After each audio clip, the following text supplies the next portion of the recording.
नमस्कार, मी संतोष सुतार आणि आपण पाहतात शेल माझा. माझं नाव जितवा महादेव जाधव. आम्ही धरणग्रस्त आहे, पुनर्वसन पण आहे आमचं. आणि आम्ही मासेमारी आमची गाव लेवलला आमची आम्हाला मिळावी. बाहेरच्या लोकांना कोण तर कुठनं तरी येऊन 100-150 किलोमीटरवरनं येऊन चोरीचा आरोप करून माणूस काहीतरी आम्हाला दमदाटी करून आणि हे करून काहीतरी करतो.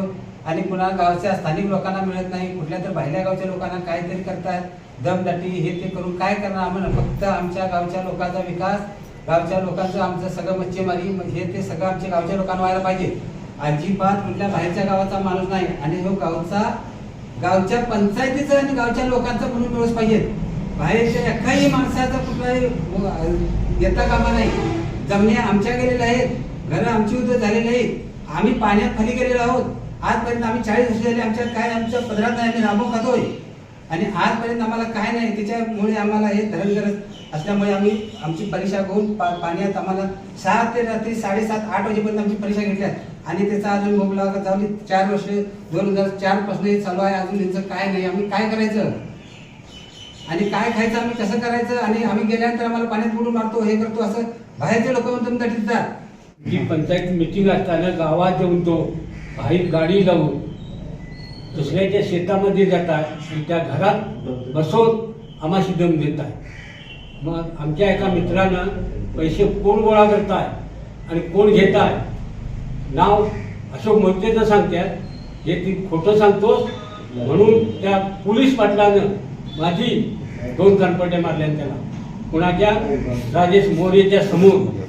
म्हणून राजेश मोरे त्याला हात जोडू लागला, पाया पडतो तुझ्या, ते बोलू नको.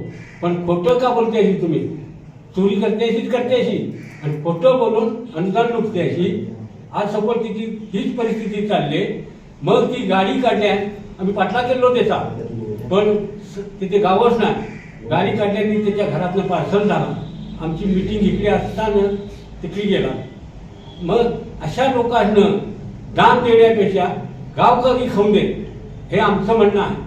बाहेरच्या माणसात चान्स नाही. तसं तुमचा कांबळे साहेब सुद्धा, सुभाष देसाई स्वतः मी जाऊन तिथली यादी आणून त्यातलं मच्छीमारी दाखवून जेवणं वाढून आम्ही बाहेर लावून दिलो त्याला. ते सुद्धा आमचं पाळलं नाही त्यांनी. का? एवढं करून आमच्यावर मुतला तो. अनुदाना सुद्धा काही आम्हाशी लागवडूच नाही. खरं का? हाय गावातला कळल्या ट्रॅक्टर नेहमी आम्ही मी स्वतः तिथे जाऊन हे करूया ते करूया म्हणून सांगायचं आणि फसवणूक आमची त्यांनी केली.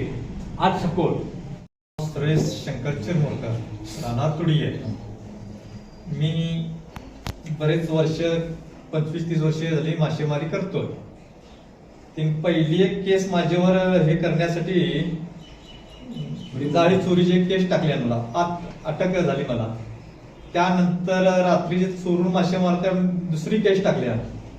त्यानंतरची तिसरी केस माझा सभासद थैस आणि माझे 17,000 रुपये भर. नंतर तू माझ्या हे कर म्हणून तिने तिसरी केस टाकल्या.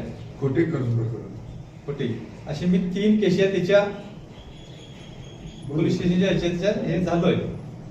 आणि मला माश्याची ह्याची तिची मारण्याची धमकी येते, ती तो केशिया टाकतो. माझं जमीन बी तिच्यात गेली आहे आणि आमचं घर बी गेलं आहे तिच्यात. आणि ह्याच्यावर आम्ही थोडाफार हे करीत राहतो. आम्ही दररोज 5-10 किलो मासे विकून आमचं पोट भरतो.